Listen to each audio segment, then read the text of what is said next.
One of the things I mention periodically is how absolutely profoundly lonely the journey is after betrayal.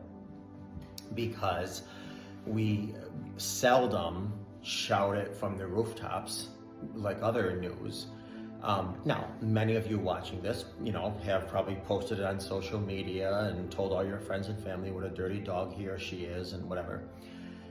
But for those that are maybe reconciling, possibly rebuilding, or maybe if you're not reconciling and rebuilding and you're going through a separation, a divorce, what have you, and nobody knows your story, it's excruciatingly painful because you feel so alone.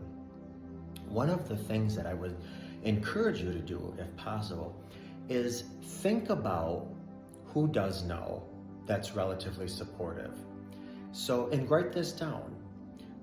Your list may not be long at all, but in the moments of despair, I really want you to think of this list. So,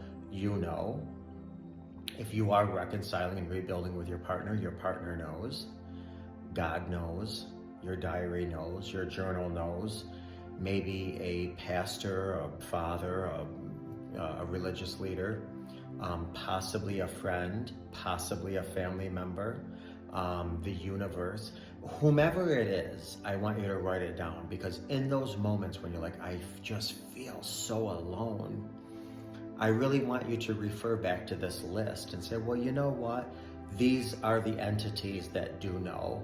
And even though they're not walking in my experience, they're sending positive vibes, or, the world is slanted and tilted in my favor to give me blessings, to give me healing. Now, let me just say, even if the world knew and the world was supportive, don't get me wrong, it's still a lonely journey, because this is one of those areas in life where there's no substitute for experience. But it will help you still to write down who does know, who's relatively supportive. And regardless of how long or short that list is, it would help you, if you are at that phase and stage and point on your journey, to ask yourself, instead of why did this happen to me, to why did this happen for me? What can you learn from this?